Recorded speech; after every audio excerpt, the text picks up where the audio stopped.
Assalamualaikum warahmatullahi wabarakatuh.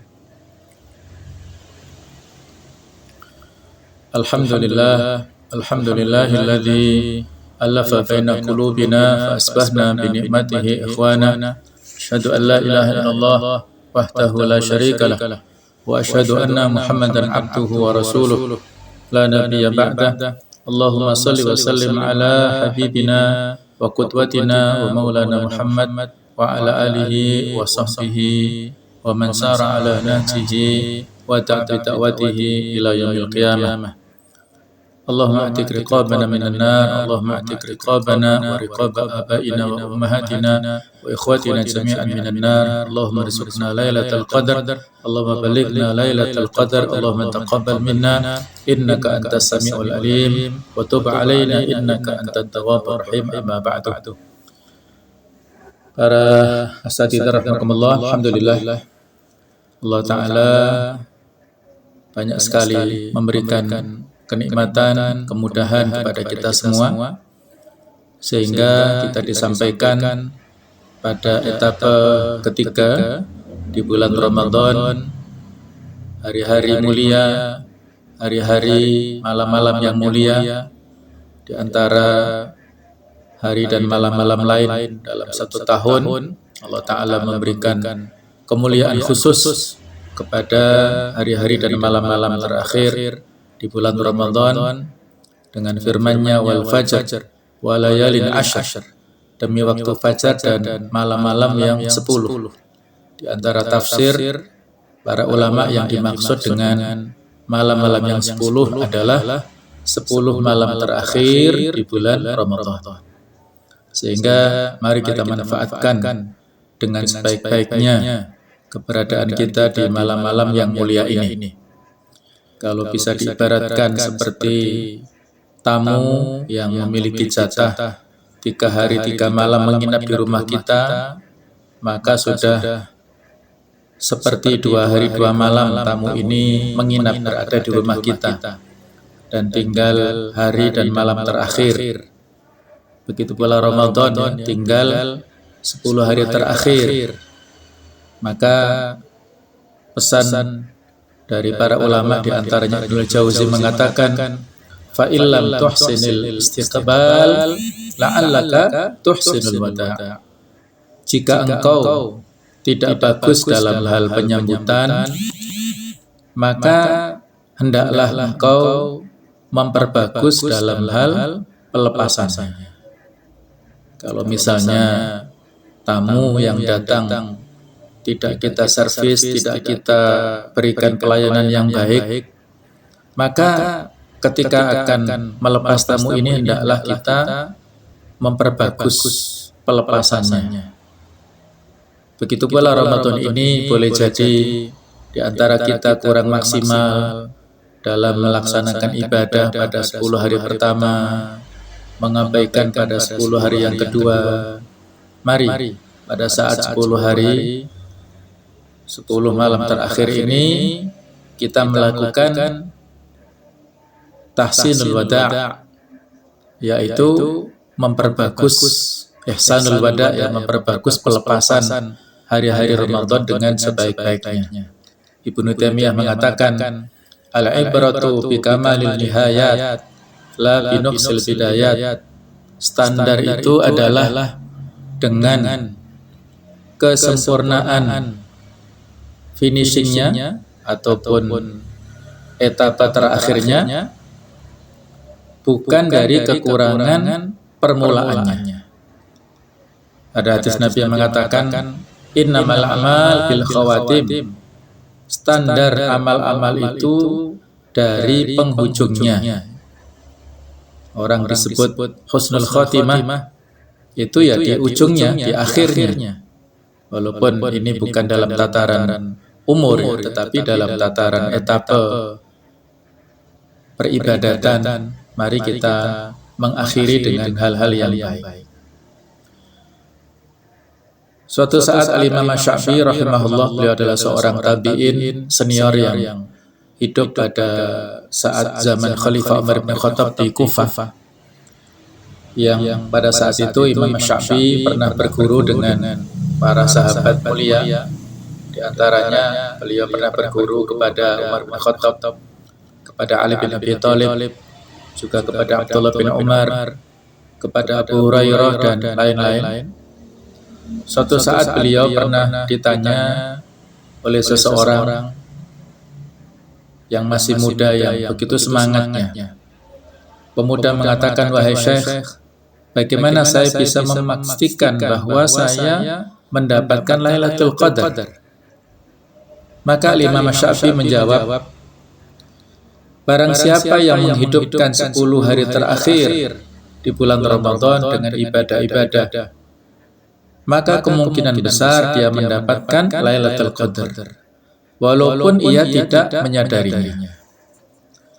Maka pemuda ini sepertinya masih belum puas dengan jawaban Al-Imam Asy-Sya'bi.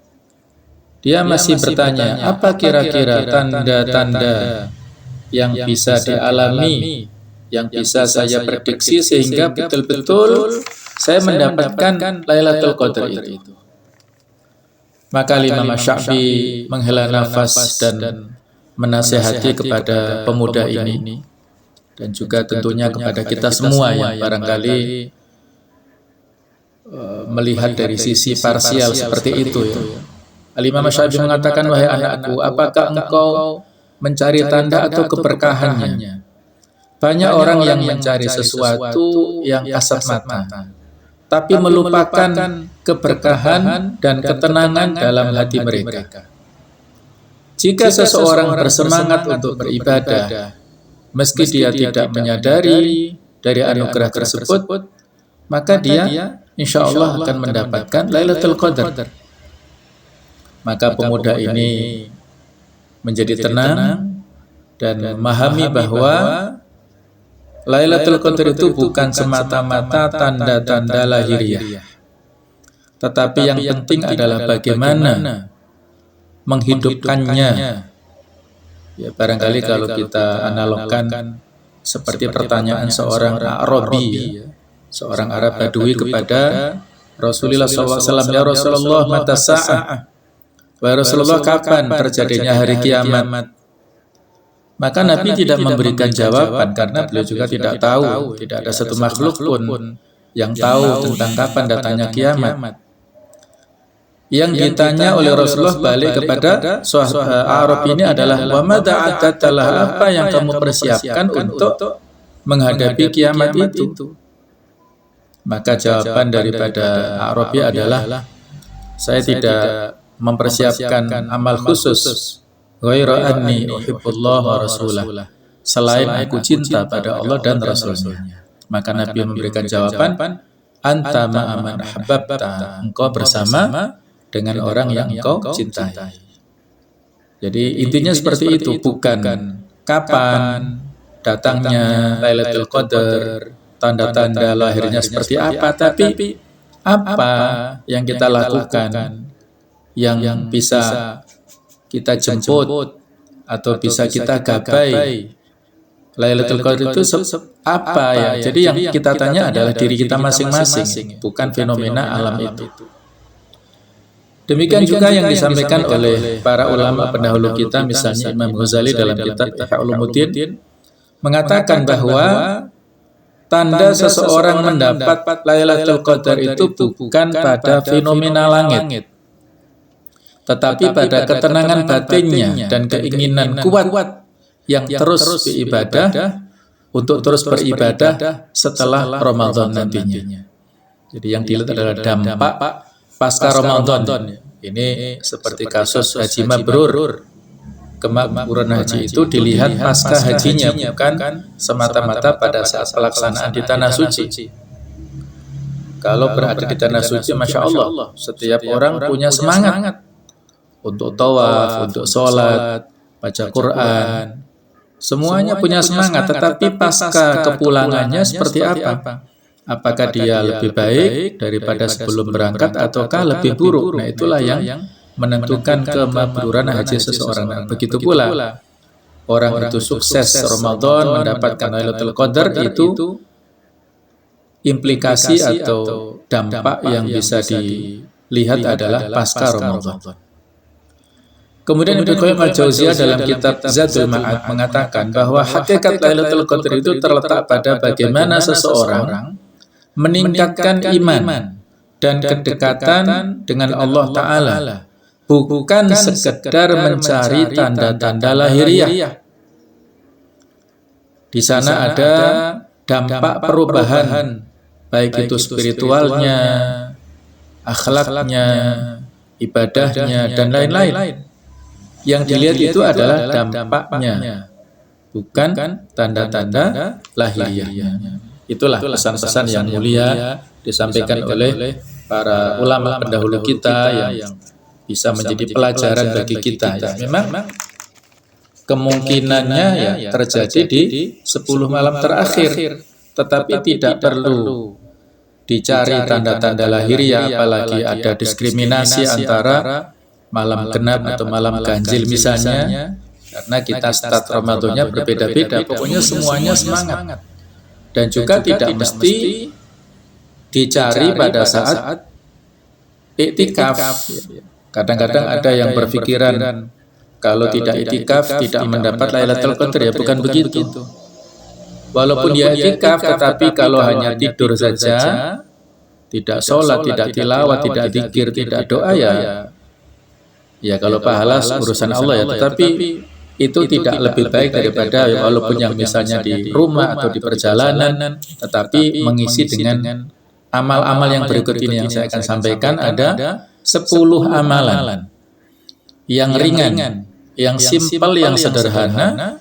Semua kita punya kemampuan untuk melakukannya, tinggal kemauannya. Kita semuanya mampu, tinggal mau apa tidak memanfaatkan amal-amal yang mulia ini.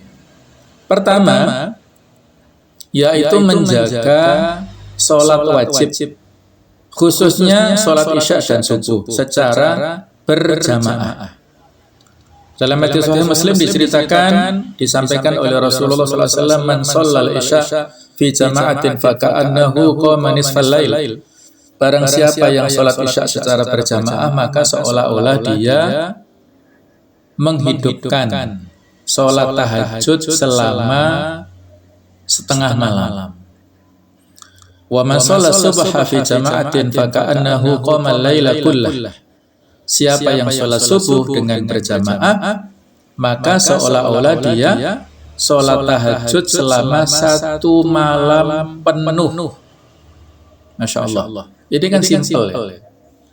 Kita barangkali sudah terbiasa, tapi kalau mendengarkan fadilah yang seperti ini, motivasi kita harus berlipat ganda. Sudah punya azam, ya Allah, kuatkanlah, tolonglah aku, keluargaku untuk rutin, khususnya pada malam-malam terakhir di bulan Ramadan ini, sholat isya dengan berjamaah, sholat subuh dengan berjamaah.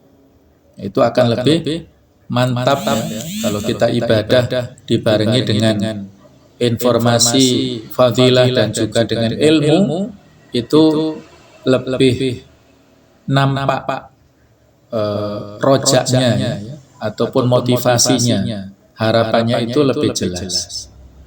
Yang kedua, amal mudah yang bisa kita lakukan, yaitu sholat tarawih dengan berjamaah tuntas sampai salam imam terakhir, yaitu sampai witir itu. Ada hadis dalam berbagai riwayat, diantaranya man shalla khalfal imam, ada mengatakan man qama ma'al imam hatta yansarif kutiba atau kataballahu lahu qiyamal lail, qiyamal lailatin. Barang siapa yang sholat bersama dengan imam atau sholat di belakang imam sampai dengan salam terakhir, sampai tuntas imam sholat witir selesai, maka Allah mencatat baginya fadilah sholat malam penuh, utuh satu malam. Sehingga konsekuensinya kalau kita berjamaah di masjid, maka memilih jumlah rakaat sesuai dengan kebiasaan kita masing-masing. Kalau ada di antara kita yang terbiasa sholat 11 rakaat, ya pilih masjid yang memang jumlah rakaat dilakukan oleh imam itu 11. Kalau terbiasa melakukan sholat tarawihnya 23, ya milih yang 23 supaya selesainya itu sama dengan selesai salamnya imam tadi. Tuntas witir, rakaat ketika witir salam baru selesai. Kita juga selesai.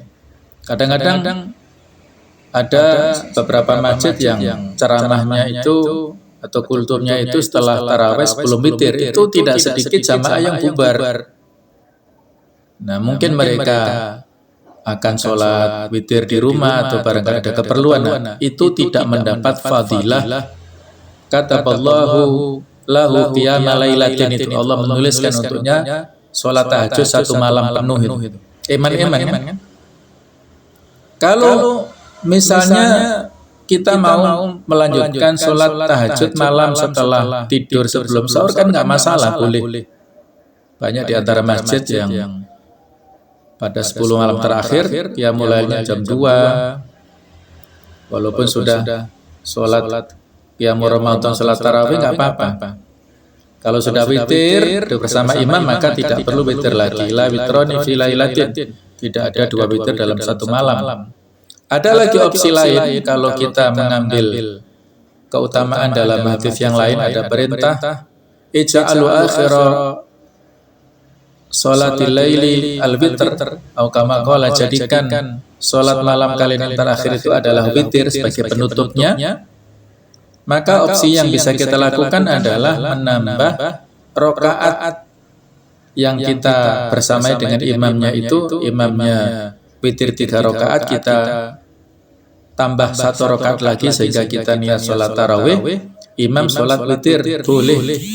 Tidak ada keharusan niat antara imam dan makmum. Jadi boleh seperti itu. Kalau kita nanti melanjutkan dengan sholat qiyamul lail dan ditutup pada akhirnya dengan witir, boleh seperti itu. Enggak masalah. Karena redaksinya hatta yansarifa, bukan summa insarif. Nah, ini ada perbedaan ya. Hatta yansarifa sampai selesai, kita sudah selesai, imamnya selesai, kita masih ini boleh. Tapi kalau summa insarif, nah itu kemudian selesailah bareng-bareng bersama imam. Redaksi hadisnya kan bukan begitu. Itu pilihan ya. Tidak ada masalah yang poin pilihan pertama atau kedua tadi. Boleh. Kemudian yang ketiga, amal mudah yang bisa kita lakukan untuk mengisi dan menggapai Lailatul Qadar adalah dengan membaca ayat-ayat Al-Quran minimal 100 ayat pada setiap malamnya. Fadilahnya orang yang membaca 100 ayat Al-Quran pada malam hari, maka seperti sholat semalam suntuk. Masya Allah. Ada hadis yang diceritakan Imam Ahmad, hadis yang sahih, man qara'a bi mi'ati ayatin fi lailatin kutiba lahu qunutu lailah.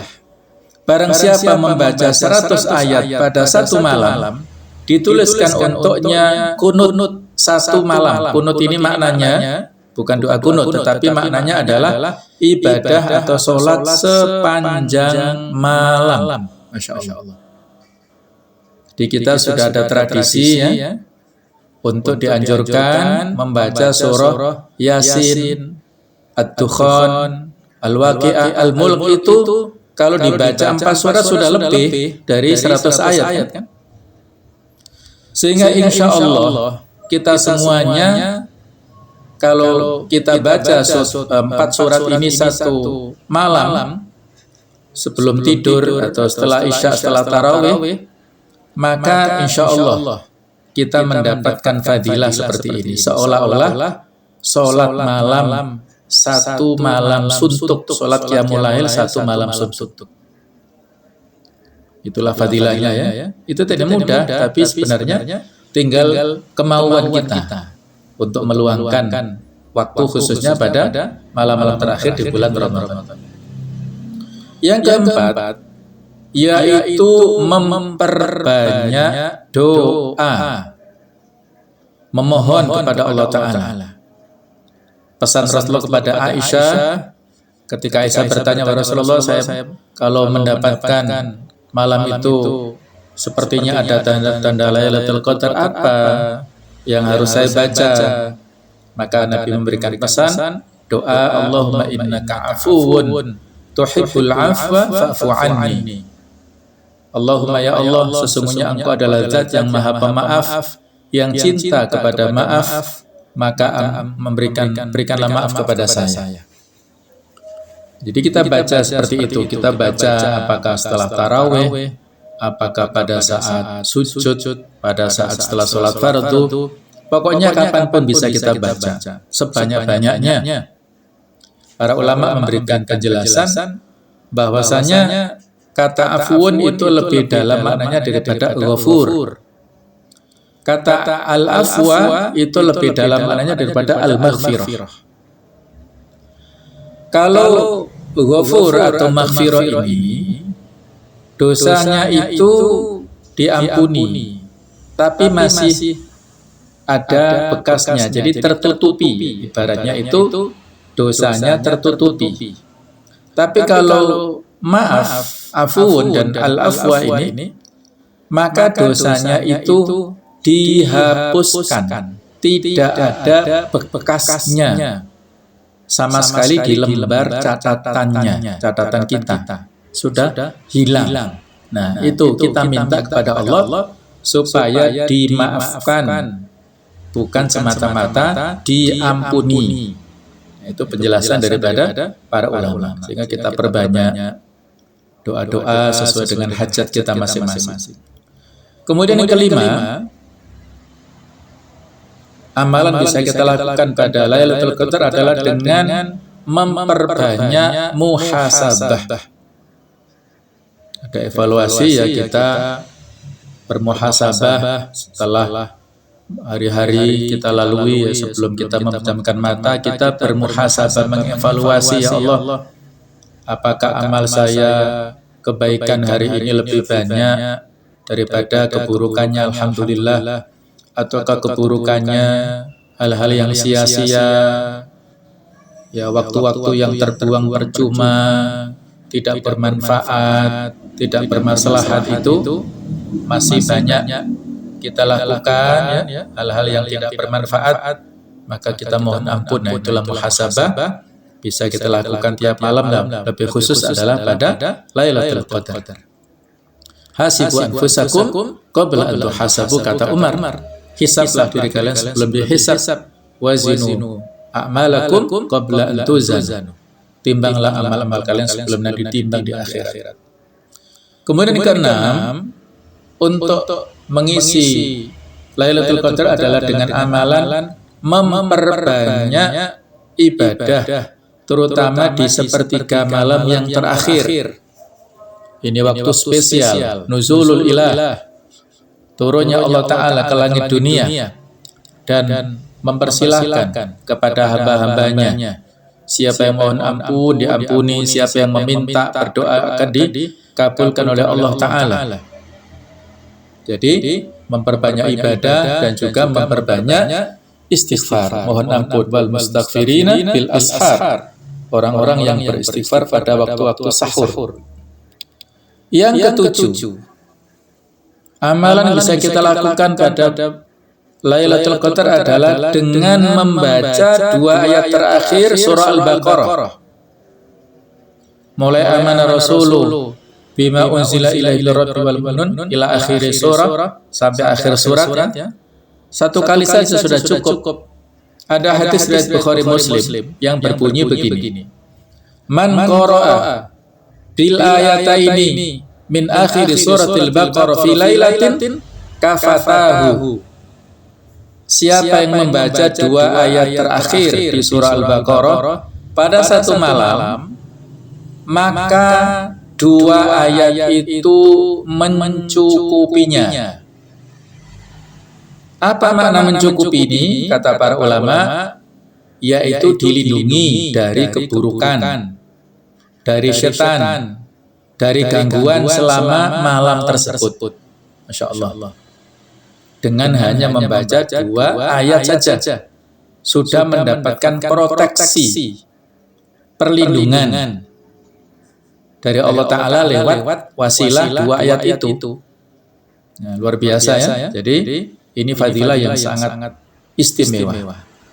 Yang ke-8, menghidupkan malam-malam Lailatul Qadar ini dengan memakai baju yang bagus dan parfum minyak wangi. Kalau kita akan berangkat misalnya qiyamul lail jam 2 malam, maka kita mandi dulu. Kita pakai baju yang pantas, yang layak, yang bagus. Kita pakai parfum dan niat lillahi ta'ala, ya Allah, Allahumma rizqna Lailatul Qadar, Allahumma balighna Lailatul Qadar. Boleh. Kita awali dengan itikaf, boleh. Itikaf malam-malam mulai maghrib atau bahkan yang full, silahkan sekuatnya atau semampunya kita. Yang ke-9 yaitu dengan membangunkan keluarga, dengan menghidupkan suasana ya di keluarga sebagaimana kebiasaan Nabi sallallahu alaihi wasallam. Karena Rasulullah sallallahu alaihi wasallam idza dakhala al-ashral awakhir, beliau kalau masuk 10 hari terakhir di bulan Ramadan, syadda mizarahu, mengencangkan sarungnya, wa ahya lailahu, menghidupkan malamnya, wa aiqadha ahlahu, membangunkan keluarganya untuk sama-sama beribadah. Yang ke-10, lakukan semuanya dengan iman dan ihtisaban. Kita rangkai ibadah tersebut, bingkainya, landasannya iman dan ihtisaban. Sebagaimana hadits Nabawi, man qama lailatal qadri imanan wa ihtisaban ghufira lahu ma taqaddama min dzambi. Barang siapa yang menghidupkan malam Lailatul Qadar, yang sholat malam di dalamnya, melaksanakan ibadah di dalamnya dengan landasan iman dan murni untuk mencari ridha Allah Ta'ala, bukan untuk riya, bukan untuk sum'ah, bukan untuk ujub, apalagi takabur. Ihtisaban maknanya luas ya. Ada yang memaknai adalah rohbatan. Dia cinta, suka, tidak ada unsur keterpaksaan. Orang yang puasa dan qiyam Ramadan ini dengan senang hati, tidak ada unsur paksaan, tidak berundel, tidak hanya sekedar gugur kewajiban, tapi dia suka.